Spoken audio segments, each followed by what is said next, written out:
Padahal sangat penting mengetahui tentang HIV atau AIDS. HIV, Human Immunodeficiency Virus.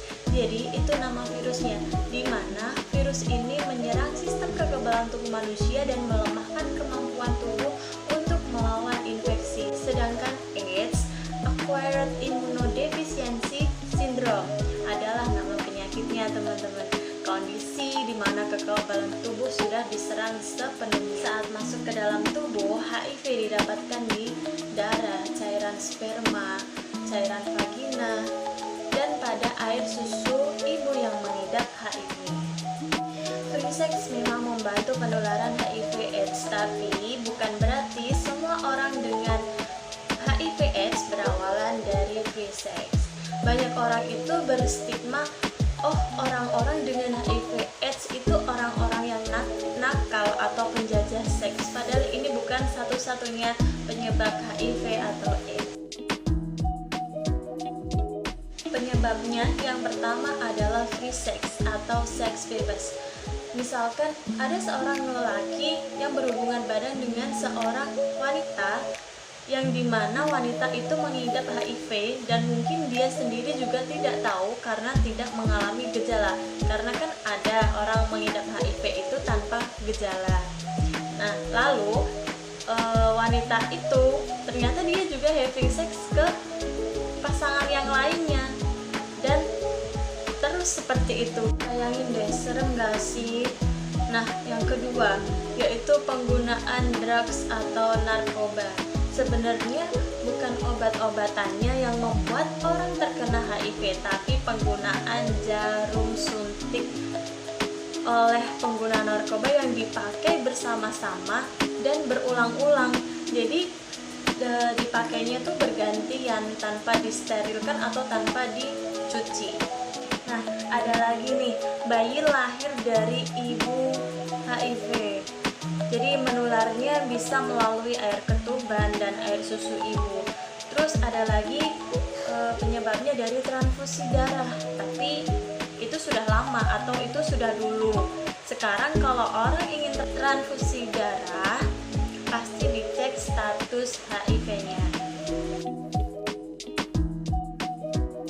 Tanda dan gejala pertama yang harus kalian tahu, HIV itu punya stadium. Gejala awal dapat mulai terjadi dalam 3-6 minggu atau paling lama 3 bulan setelah virus masuk ke dalam tubuh. Gejala HIV pada tahap pertama ini mirip dengan sakit flu, yaitu demam. Nah, pada saat demam, virus HIV mulai masuk ke dalam aliran darah dan bertambah banyak. Selanjutnya, badan terasa lemas, sakit tenggorokan, diare, infeksi jamur, ruam merah yang tidak benjol dan tidak gatal. Selanjutnya masuk ke stadium 1.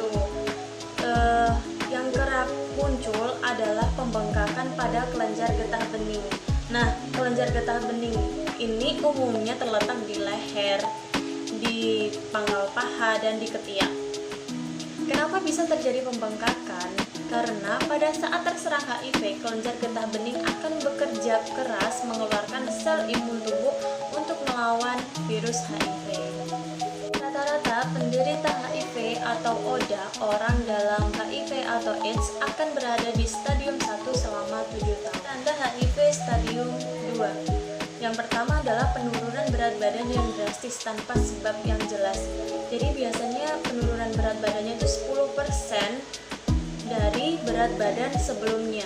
Yang kedua, infeksi jamur pada kuku dan jari, radang pada mulut, dan stomatitis atau sariawan yang berulang-ulang.